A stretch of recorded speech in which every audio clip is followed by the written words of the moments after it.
RCF.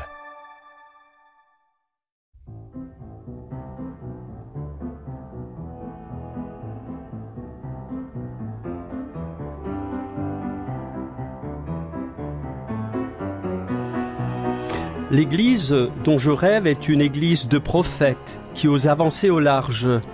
Une église accueillante qui ouvre ses portes à chacun. Une église moins dogmatique et plus évangélique. L'église dont je rêve sur RCF. Qui est mon prochain ? Pour répondre à cette question, Jésus fait appel à une histoire, celle d'un homme victime de brigands qui le laisse à demi-mort le long de la route.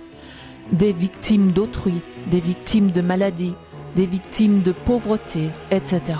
Il y en a plein notre société, plein les hôpitaux. Mais quelle est notre attitude ? Quelle devrait être l'attitude des chrétiens ? Avec nous, pour en parler, un baroudeur que beaucoup d'auditeurs connaissent parce qu'ils l'ont rencontré soit à l'hôpital, puisqu'il est prêtre, religieux assomptionniste, aumônier au CHU de Strasbourg-Haute-Pierre, ancien infirmier anesthésiste, prédicateur au jour du Seigneur, vous l'aurez reconnu, il s'agit de Denis Ledogard. Sur RCF, la théologienne Marie Jotil, à l'écoute de celles et ceux qui bâtissent l'Église de demain. Denis Ledogard, bonjour. Bonjour. Je crois que vous êtes effectivement un baroudeur. Pour parler d'une église de prophètes, c'est pas mal. Mais si vous dites église de prophètes, église accueillante, plus évangélique, moins dogmatique, ça veut dire qu'il y a des problèmes ? Oui, quelquefois, elle n'en donne pas l'image. C'est vrai. C'est toujours un peu dangereux d'avoir des prophètes dans une société parce que le prophète me fait avancer, il ne partage pas toujours mon point de vue et j'ai quelquefois l'impression que ce dialogue n'existe pas trop dans l'Église. Vous savez, un prophète, comme le dit la chanson, il dit la vérité, il sera exécuté. Alors, j'ai tout plein de prophètes dans ma petite tête, j'en ai personnellement connu, j'en pense particulièrement, j'ai pas honte de le dire, je pense par exemple à Monseigneur Gaillot, que j'ai bien connu.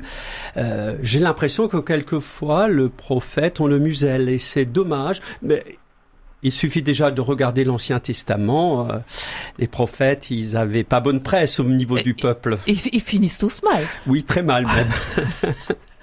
Je comprends aussi qu'on n'ait pas toujours envie de devenir prophète de cette manière-là. Non. Par contre, se mettre en avant pour être prophète et se proclamer prophète, oui. Donc, on a les prophètes nommés par Dieu et appelés par Dieu et les prophètes autoproclamés. Oui, mais je crois que c'est Dieu qui parle finalement au cœur du prophète. Celui qui se dit prophète, il est mal barré. Je crois que le prophète, c'est le peuple de Dieu qui devine et qui dit tiens, mais cette personne-là, elle a ce charisme. C'est ça qu'il faudrait lui faire faire. Et je trouve que souvent dans l'Église, on vous demande de faire des choses, mais est-ce que je peux faire ce que je sais faire, ce qui me rend heureux ? Alors, j'ai la chance d'être religieux. J'ai toujours été un petit rebelle, tout le monde le sait, mais même avec mon supérieur, je lui ai toujours dit, mais il faut demander à un religieux de faire ce qu'il aime faire et ce qu'il sait faire. Parce que c'est là où il va s'épanouir, il va aller jusqu'au maximum de ce qu'il peut dire et proclamer pour l'évangile. Donc dans l'église, on va pas jusqu'au bout. On ne demande pas tellement aux gens, aux baptisés, ce qu'ils aimeraient faire. On leur demande des choses très précises, trop précises. Trop dogmatique, comme vous disiez dans votre rêve ? Oui, comme quand j'étais petit écolier, mon maître me mettait a fait des progrès, mais pas encore en faire. Donc je crois que l'Église a effectivement encore à ce niveau-là faire des progrès. Parce que elle se centre quelquefois trop sur elle-même. Mm-hmm. Le Christ ouvre, il faut aller au large. L'Église doit rencontrer non pas les hommes et les femmes dans l'Église, mais là où ils pleurent, ils chantent, ils meurent, ils espèrent, ils crient, ils désespèrent. Et c'est pour ça, je considère le pape François comme un prophète. Mm-hmm. Il nous pousse en avant, il nous pousse à rejoindre ces périphéries. Et aller jusqu'aux périphéries, exactement. Je crois que c'est très très juste, et donc d'accueillir des émigrés, des gens finalement qui posent problème, et ça plaît pas à tout le monde. Vous savez, ça c'est difficile. Hein. Je vois bien quand François prend des décisions, il est critiqué. Ouais. Mais je suis désolé, c'est pas moi qui le dis, c'est le patron, et c'est le Christ lui-même. Il nous demande d'avoir le souci des pauvres. Et quand je pense encore en retour en arrière, moi qui ai été formé dans en théologie dans les années 80, c'est encore la théologie de la libération. Je vois que ces théologiens à l'époque, ils sont osés aller rencontrer les hommes là où ils vivent, où ils désespèrent.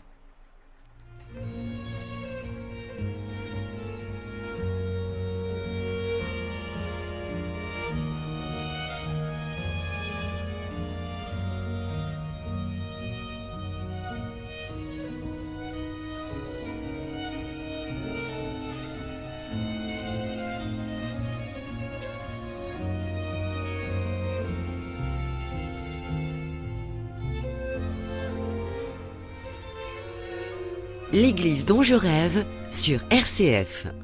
Denis Ledogard, vous nous parlez effectivement d'une église de prophètes, le pape François comme prophète, Jacques Gaillot comme prophète, et c'est vrai que ça fait du bien, ces prophètes-là, même si eux, ça finit pas toujours très très bien.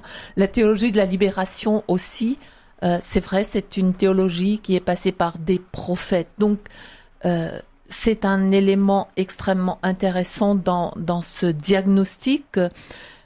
Comment est-ce que on pourrait alors, puiser des ressources dans ce prophétisme, pour reprendre votre idée? D'abord, je crois que il faut aujourd'hui avoir, tout le monde parle de la parole, Ouais. une parole parlante et non pas parlée. Oui. Parce que, tant qu'assomptionniste, c'est quand même Saint-Augustin, hein. Il fait d'ailleurs bien la distinction entre le verbum et la dictio. Oui. Alors, expliquez-nous un tout petit peu. La dictio, elle m'engage. C'est une parole qui me pousse à m'engager. Le verbum, elle est parlée, mais elle n'engage pas à grand-chose. Ça radote, quoi. Oui. Je traduis en langage vulgaire, mais... Voilà. Et si un jour, je ne sais pas, mais...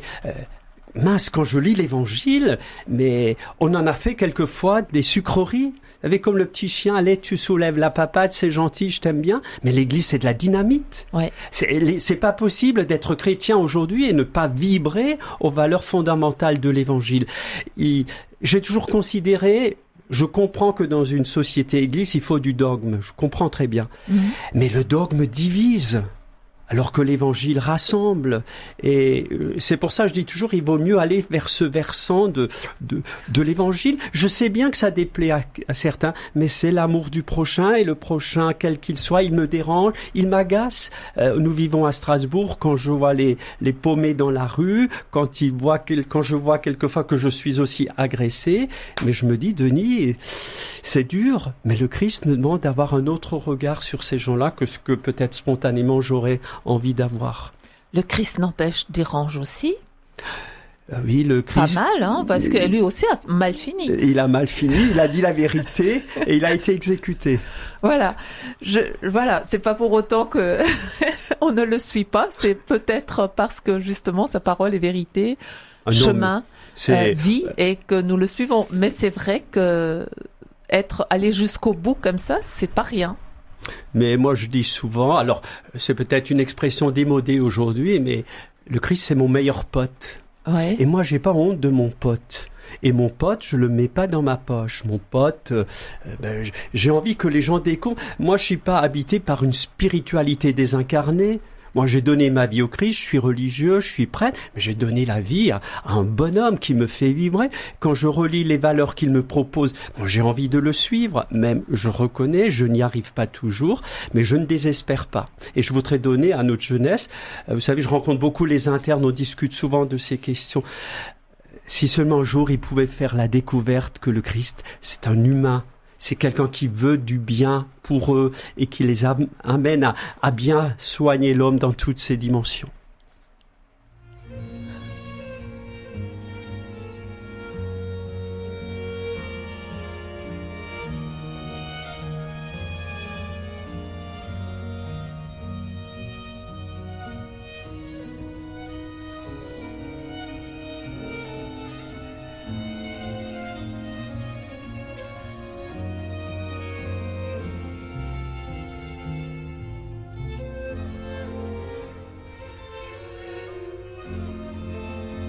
L'église dont je rêve, Marie Jotil sur RCF. Denis Ledogard, vous venez de dire que vous aimeriez, quand vous discutez avec les internes ou avec d'autres personnes, qu'ils découvrent le Christ comme celui qui nous veut du bien et qui nous incite à soigner en faisant le bien. Comment est-ce qu'on pourrait déployer ce rêve de prophète, ce rêve de monde plus évangélique, plus accueillant?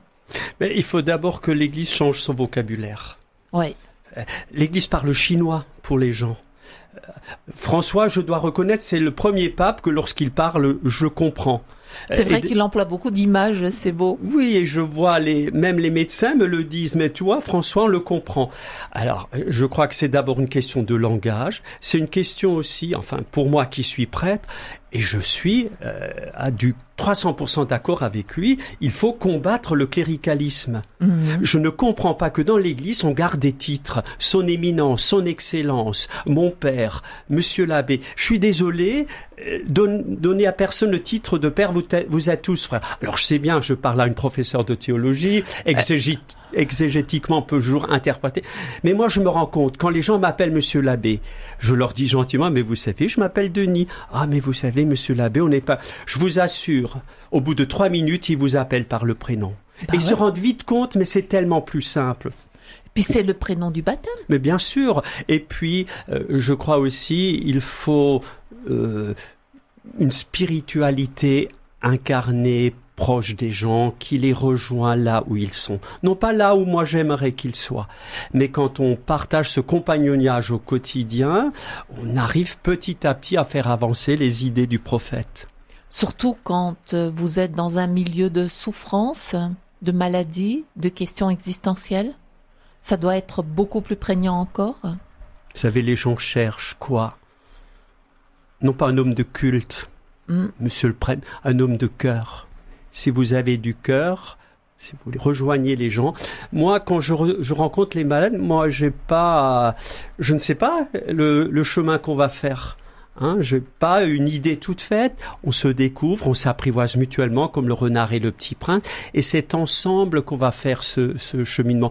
Quand j'étais à l'école d'infirmière, on vous enseignait des conduites à tenir. Devant le malade, quand je l'accompagne au niveau des grandes questions existentielles, il n'y a pas de conduite à tenir. C'est au quotidien, on s'approche, on croit connaître le patient, il croit me connaître, puis non, c'est pas encore ça. Il faut ce long chemin pour vraiment rentrer un petit peu dans l'intimité de l'autre, dans une condition, c'est qu'il me donne une place. Reste la grande question, oui, bien sûr.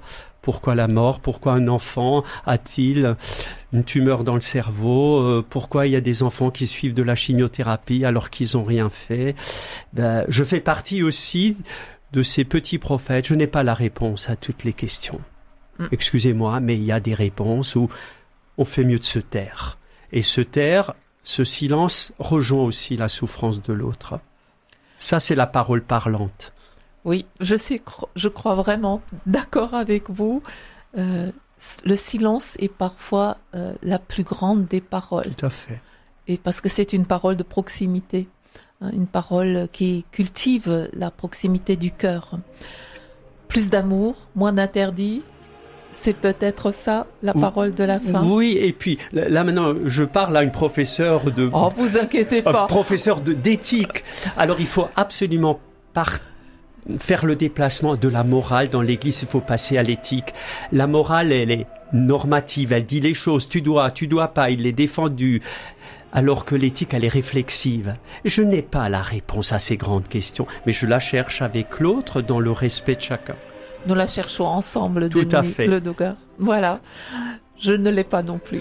Alors, merci Denis Ledogard d'avoir accepté notre invitation. Je rappelle donc que vous êtes prêtre, religieux assomptionniste, aumônier au CHU de Strasbourg-Haute-Pierre, ancien infirmier anesthésiste, prédicateur au jour du Seigneur, dans un langage accessible. Merci à Théo Ghiandoni qui était à la technique. Vous pouvez retrouver cette émission sur votre application RCF ou sur rcf.fr. À très bientôt.